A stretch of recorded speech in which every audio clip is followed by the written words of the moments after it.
Controls, gameplay, MISC.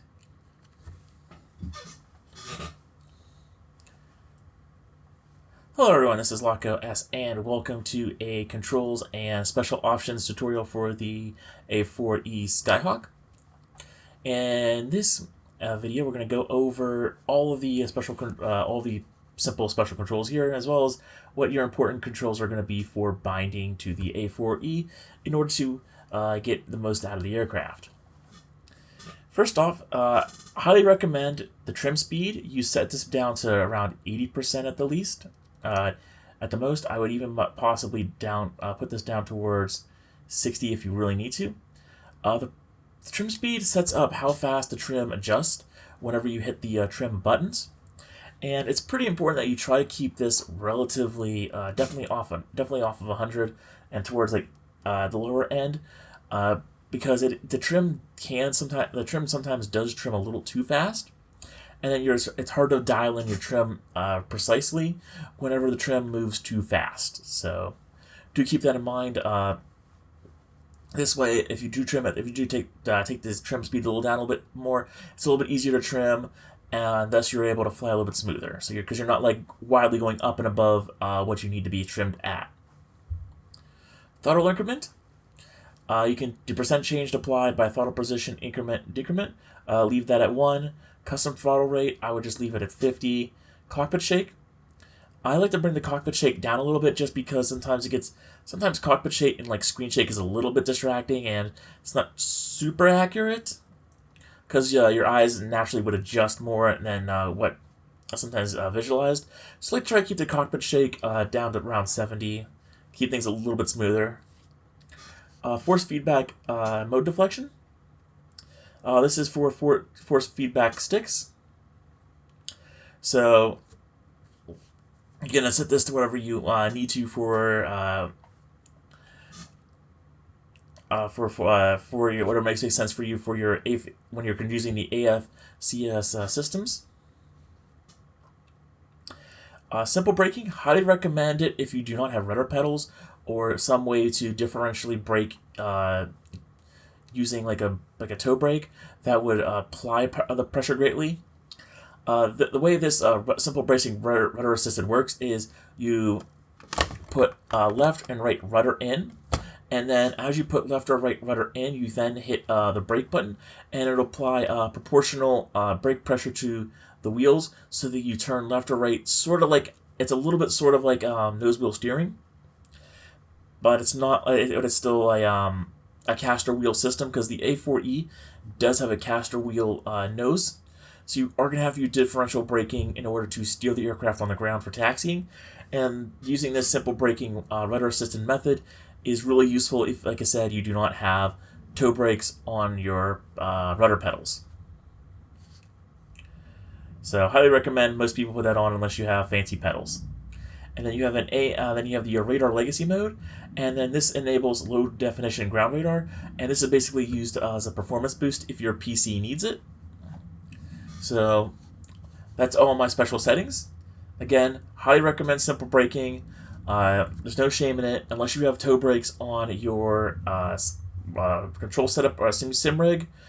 You're gonna struggle. You're gonna struggle with taxiing in the A-4E. There's just no way around it. Controls are relatively simple. We have the AFCS altitude switch. This basically enables altitude hold, and then I always try to have it bound because altitude hold is my favorite thing in any kind of autopilot system. So make sure I like to always have that bound. And then the AFCS engage switch, engage or off, I like to have that bound as well. That turns on and off the autopilot system.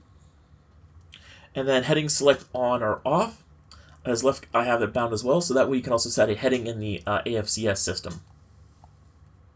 And that's your stability system down there as well. Generally, I like to just turn it on. You usually keep this on.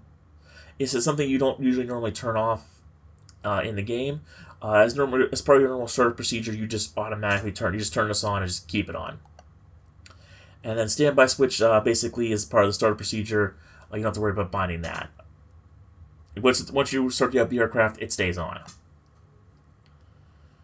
the fun bindings here.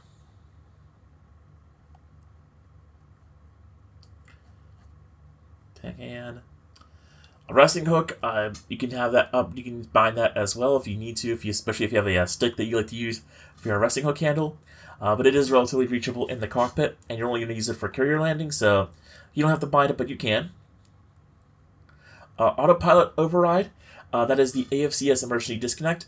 That way, if this is what you use if you want to disconnect the AFCS autopilot system, and then start doing maneuvers. Like if we get like if we start receiving SAM or AAA fire, you can quickly hit this button and then start maneuvering around without worrying about damaging the AFCS.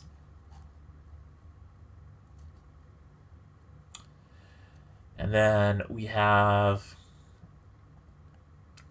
one of the first most important things you need to bind, the bomb release button. It is an A-4E, not anything else. So it's as the A designation suggests. It's an attacker, so you definitely want to have the bomb release button bound. It'd be kind of embarrassing to get over the target area and try to release your bombs, and they don't come off the aircraft. Chaff auto dispense push button. This shoots off, I believe, the chaff. So you definitely need to have this bound in order to dispense chaff on the A-4E. So make sure you have that bound. And then going down here.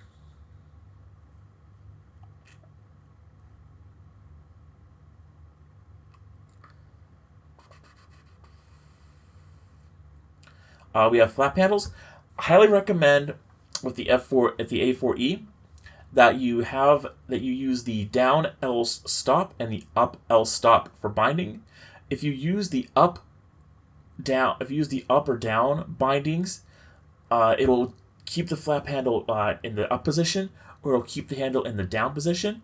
So it'll be either fully up or fully down, and the flap handle will be stuck at that position. I like to use the down L stop because that way, if I need to only apply like a small amount of flaps for something, I can use that to have a better control over the flap setting.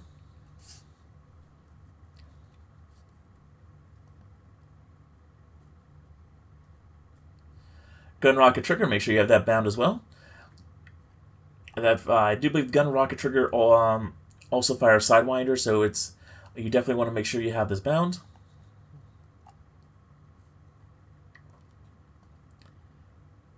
Now the JTO firing button. The JTO firing button fires off flares. So it's not just a burst button. The JTO firing button fires off your flares on the A4E.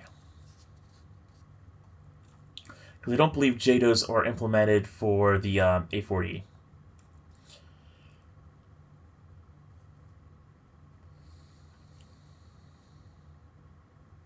Of course, your landing gear buttons, make sure your landing gears are all set up.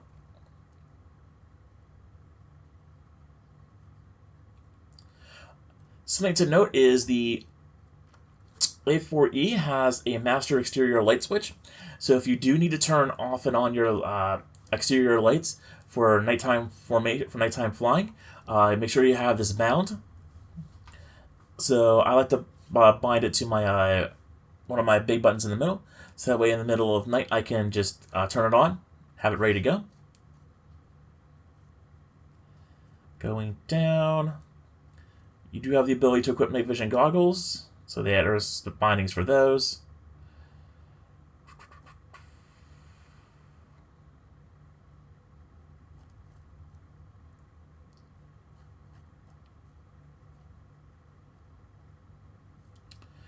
Speed brake. Speed brake is your air brake, so make sure you have them bind to open and close.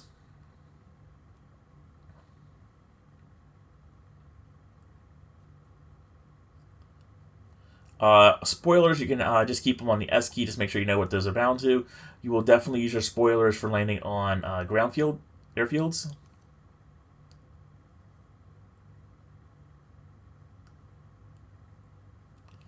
Super carrier camera.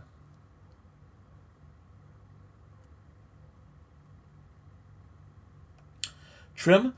This is a very important one. Make sure you have a button set up for trim for the A-4E.